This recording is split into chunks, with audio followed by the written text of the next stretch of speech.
Hey there, welcome to Confronting Conservatives. I'm Barry P. Cook. So, it's December 4th, 2022. And for a couple of days now, there's been a feeding frenzy over on the Twitter in the wake of Elon Musk posting a thread of tweets, which I guess were written by Matt Taibbi, detailing the goings-on back in 2020 surrounding the story about Hunter Biden's laptop and how it was handled at Twitter in terms of it being allowed to be tweeted about.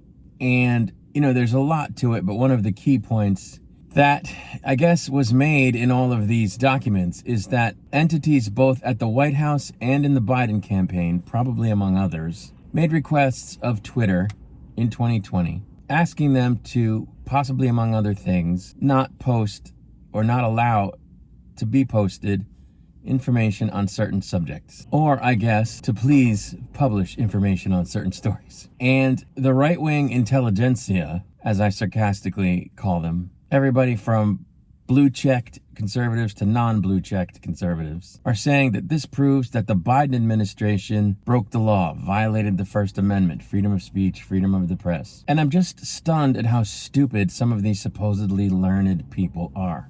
There was no Biden administration until January 20th, 2021, people. The Biden campaign is not the government. Twitter is not the government. Neither of those entities can possibly ever have or in the future violate the First Amendment, because the First Amendment only restrains the federal government and, in turn, because of various precedents that have been set over the years, state governments from interfering with freedom of the press or the freedom of speech. Twitter is completely free to interfere with the freedom of speech as a press entity. And the Biden campaign, as a campaign entity, is free to try to influence the press and to try to suppress speech. It's not illegal. It's not a constitutional violation. So people need to stop saying this stuff. Now, it's possible that Democratic members of the House made requests of Twitter vis-a-vis not allowing things about the Biden laptop story to be posted. And to the extent that members of the House who would have done that would have been Democrats, not Republicans, obviously, or even Democratic members of the Senate, even though the Senate was controlled by the Republicans in 2020. You could argue that those requests were attempts by government to interfere with the freedom of the press or the freedom of speech, which of course are two different things. But to my knowledge, so far, nowhere in the documents does it say that that occurred. That Democratic House members or Democratic Senate members or other Democrat elected officials requested that Twitter not post things about the Biden laptop story or anything else. And so the idea that somehow Twitter's reluctance or refusal to post or allow to be posted anything about the Biden laptop are violations of the First Amendment is ridiculous. No. No. Because we don't know that that occurred yet. If it did, it did. And then we can examine whether, if Speaker Pelosi requested that they not allow the Biden laptop story to be tweeted about, is a violation of the First Amendment or not, but there's no evidence of that. Did Chuck Schumer ask Twitter not to allow things about the Biden laptop story to be posted? It doesn't say. I mean, if he did, you could argue that's government interference with the press or the freedom of speech. But there's no evidence of that at this point.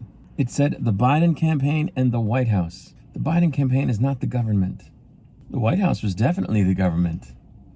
And, they may not have asked for anything to be quashed, certainly not in regards to the Biden laptop story, but they may have asked for things to be vigorously put forth on Twitter, and that's interference with the press, really and truly. If Twitter felt compelled to do their bidding, that could be a First Amendment violation, but it's got nothing to do with Biden. It's got nothing to do with the Democrats. Trump was in the White House. So these crazy people need to stop saying that the Biden needs to be impeached or jailed or drawn and quartered or whatever, because there's no evidence that he or his people did anything illegal vis-a-vis anything they might have asked Twitter not to post. That's just a fact. And you know, we've really got to get over this whole idea that anything you might say on Twitter that gets blocked by Twitter or Facebook is a free speech violation. It's not. Twitter and Facebook, etc., are not the government. They are free to ban you from saying whatever they want to ban you from saying on their platform. They have every right to moderate the content. Now, is it shady that they would behave in such a way that it would influence an election? Sure. But now you're talking about Fox News, right?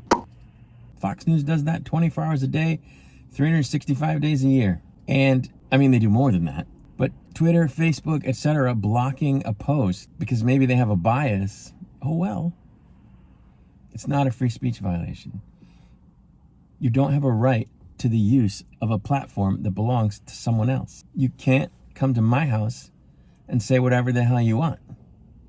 Because if I don't like it, you will shut the fuck up or you will get the fuck out of my house. Twitter is not your house. I mean, it's Elon's house now. I guess it was Jack's house in 2020. Jack and the board of directors and the shareholders. But any of those people disallowing you from saying something you want to say on their thing is not a free speech violation. You do not have a right to say whatever the hell you want on someone else's platform, just like you don't have a right to say whatever the hell you want on someone else's lawn. So stop being stupid.